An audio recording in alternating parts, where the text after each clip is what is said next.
ஹரஹர சங்கரா ஜெய ஜெயசங்கரா. எல்லோரும் good morning. இன்றைக்கி சண்டே ஸ்பெஷல் என்ன பண்ணுறாங்கிறத மாமி சொல்லுவாள். எல்லோரும் நோட் பண்ணிக்கோங்க.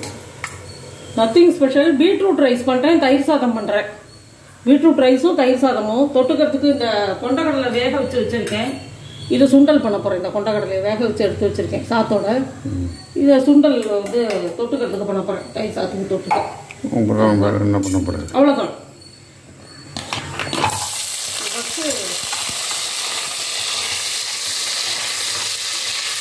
எண்ணெய் ஊற்றிருந்தேன், வெங்காயம் பூண்டும் போட்டு வதக்கிட்டு இருக்கேன். ஒரு முட்டை எண்ணெய், ஒரு முட்டை நெய் ஊற்றிட்டு வெங்காயம் போட்டு வதக்கிறேன். இது வதங்கினோன்னு இந்த பாக்கி காய்கறி எல்லாம் போட்டுருவேன். கேரட்டு, பீன்ஸு, உருளைக்கிழங்கு இதெல்லாம் போட்டு சாதமாக கொஞ்சமாக மசாலா போட்டு சாதம் வச்சுருக்கேன். Beetroot rice. ஆமாம், பீட்ரூட் ரைஸ். பீட்ரூட் ரைஸ் வந்து குழந்தைகளுக்கெல்லாம் ஸ்கூலுக்கு வச்சு தரலாம். பெரியவாளும் எடுத்துகிட்டு போகலாம், லஞ்சுக்கு எடுத்துகிட்டு போகலாம். பெரியவாளும் காலேஜுக்கு ஸ்கூலுக்குலாம். ஸோ அதனால் பார்த்திங்கன்னா இன்றைக்கி பீட்ரூட் ரைஸு, கொத்துக்கடலை போட்டு சுண்டல், அப்புறம் வேறு என்ன பண்ணுறாங்கிறத மாமி ஒன்று ஒன்றா சொல்லுவாள். கிளம்பிக்கலாமா? இதெல்லாம் இப்போ போடணும். நாளைக்குமா கொஞ்சம் ஒரு 5 நிமிஷம் கழித்து போடணும். வெங்காயம் வதக்கணுமா? ஆமாம், கொஞ்சம் வெங்காயம் வதக்கிக்கணும்.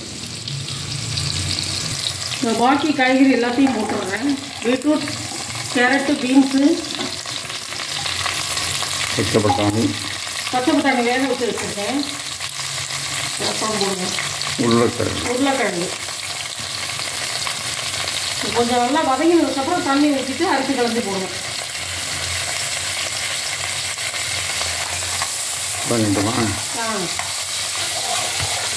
இது கொஞ்சம் வதங்கிக்கிட்டேன், அப்புறமா காமிக்கிறேன்.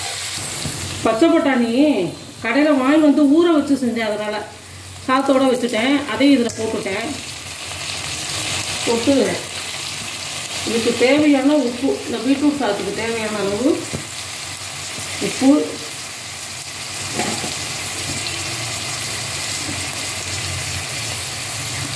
கொஞ்சமாக காரப்பொடி, மிளகாய் காரப்பொடி தான், தனி மிளகாய் தூள், கொஞ்சமாக மசாலா. இந்த மிளகாய் போடணும், பச்சை மிளகாய் போட வேண்டாமே. ஆமாம், வேண்டாம். நல்லா வதக்கிட்டு தண்ணி ஊற்றிட்டு அரிசி கலந்து போட்டுடுறேன். நல்லா வதக்கணும். அப்படி நல்லா சேர்ந்து கலரு.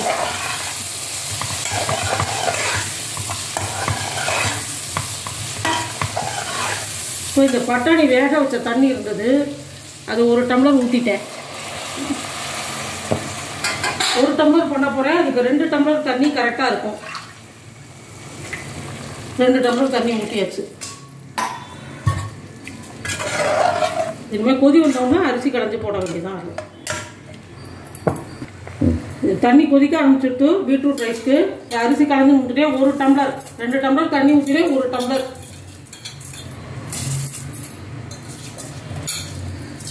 அது கரெக்டாக அளந்து போட்டேன்னா அதே மாதிரியே தண்ணி இது பண்ணுவோம்.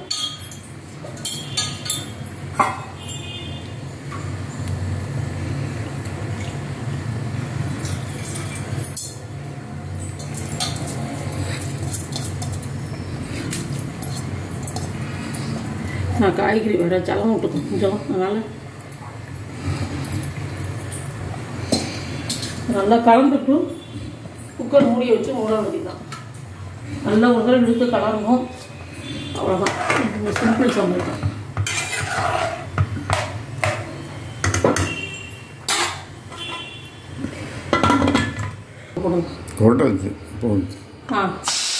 ஸ்டீம் எப்படி முடிஞ்சிட்டு எடுத்து பார்க்க போகிறேன்.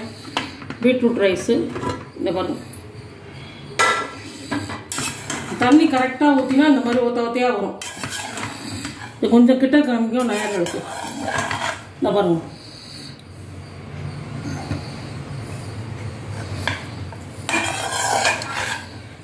இன்னைக்கு தேங்காய்லாம் அரைச்சி ஊற்றுனா வெறும் பீட்ரூட் ரைஸாக சாதாரணமாக மசாலா கொஞ்சோண்டு போட்டு பண்ணியிருக்கேன். இதை அவ்வளோதான் பீட்ரூட் ரைஸ்.